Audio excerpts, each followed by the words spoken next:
Yeah, I want to start by this is actually another of Liz's fantastic masses of ascospore photos. It's a series that she's developed over the last several years. Um, Thanks, Dan.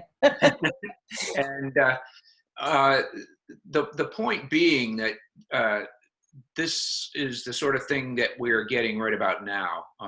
You may have seen in Healthy Fruit that Liz had another one of these things. And that is to make the key point that right about now, scab pressure is particularly high, not just because there are lots of spores, but a couple other factors going on as well. I wanted to make the point that generally, if you're following NUA, it, in my estimation, and I think Liz would agree with this, underestimates the number of mature spores that are available at this time of year, at least. So I think that really, rather than the 70 or 80% that you might be seeing, or 90% that have matured on NUA, what the real numbers are more around the 60-70% range. So there's a lot of spores available. We have plenty of new and susceptible leaves available for infection at this point. And then finally, coming up, we have rain predicted over the next several days. So the conditions, environmental conditions for infection will be good or bad, depending on whether you're a plant pathologist or a grower. This is the RimPro output for what's coming up. And I'm not showing you this just to try to baffle everybody about this. But if you look at these spikes there and there, anything past this blue line is what's predicted. So here we have the today, and then tomorrow, and so on through. And you can see all this blue business down here. That's indicating frequent rain and wetting periods. And so these are showing the relative intensity of the infection, the so-called RIM value, approaching extreme. They're at least high and getting up there towards the extreme level. So the next few days are going to be important in terms of managing scab. In terms of fungicides, I think you need to pull out the best stuff that you have in the arsenal at this point.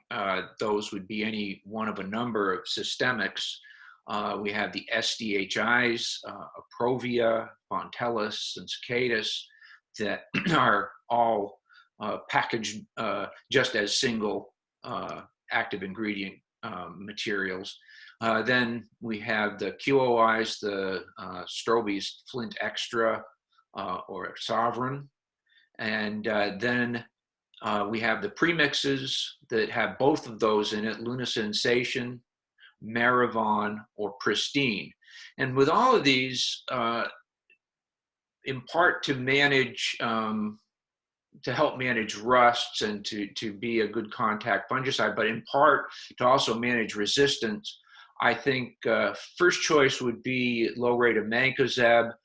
If you don't have complicating factors and do have Captan, then that would also be a choice to use. You could also use one of the SIs, DMIs. Probably the most effective of these right now is Indar. Rubigan, Raleigh are a little bit less so.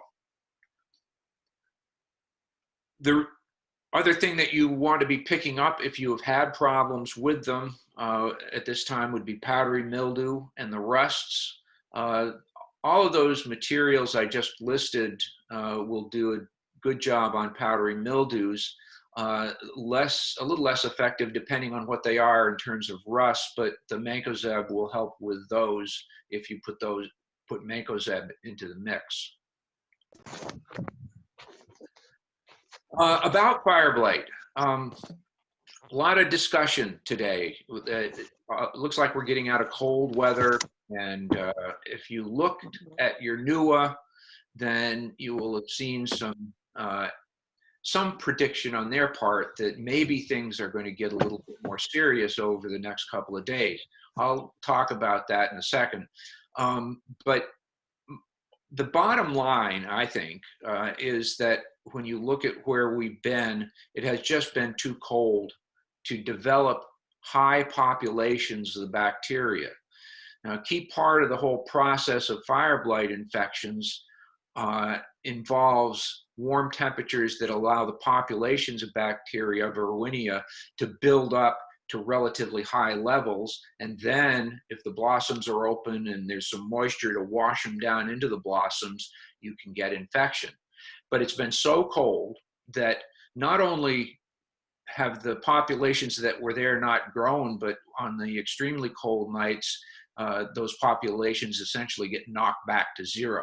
So there's really, I don't think, much out there. Now, what's kind of confused all of that, well, this is confused it because it's not showing, it's showing too many arrows. So let me start off with my not so well done animations here. This is Cougar blight up here.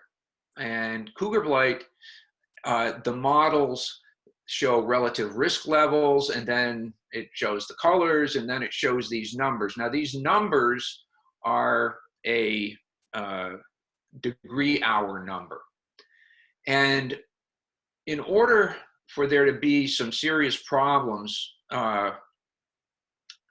these numbers need to hit about 350.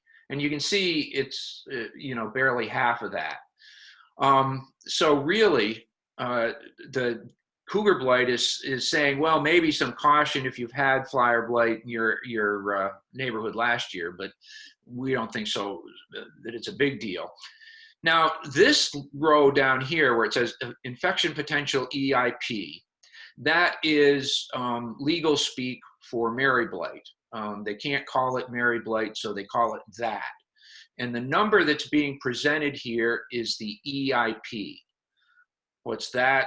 That is a term that is talking about the population of bacteria on the surface of the plant. So that's the buildup of the population that I was just talking about.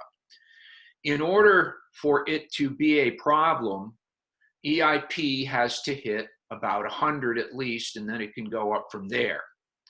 In addition, you need to have a relatively warm day, average temperature above 60 at least, 65 is better, and then wet weather.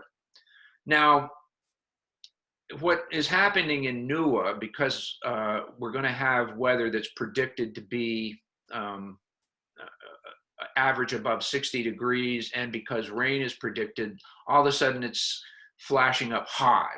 I think that is really, it's misleading. I think that at worst, we're talking a low risk of infection, and I think saying that it's high or moderate is a very conservative approach. So these models are being very conservative. I would say that if you are very concerned about some varieties, younger trees, those sorts of things, then it might be worth throwing some strep onto those. But overall, the risk right now is really low, and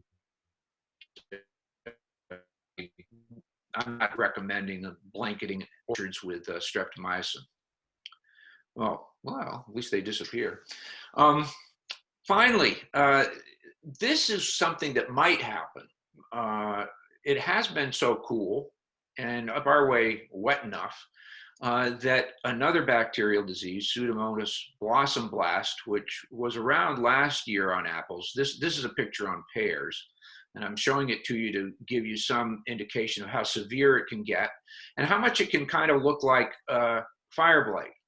So if you start seeing blossoms that are dying back, or even whole twigs, then there is a reasonable chance that it's Pseudomonas as opposed to fire blight. What can you do about it? Well, at this stage, there's not a lot. one of the complicating issues around Pseudomonas is that they are ice nucleating bacteria. That is, if we have a freeze, they will promote ice nucleation and damage tissue. So whatever's happened, I think whatever is going to happen has happened. And if you aren't seeing any signs of it yet, probably you won't. But I just wanted to throw this up there as something to think about. So with that, I guess I'm pretty much done. So if people have questions, I can try to answer them. Well, that was great, Dan. Thank you.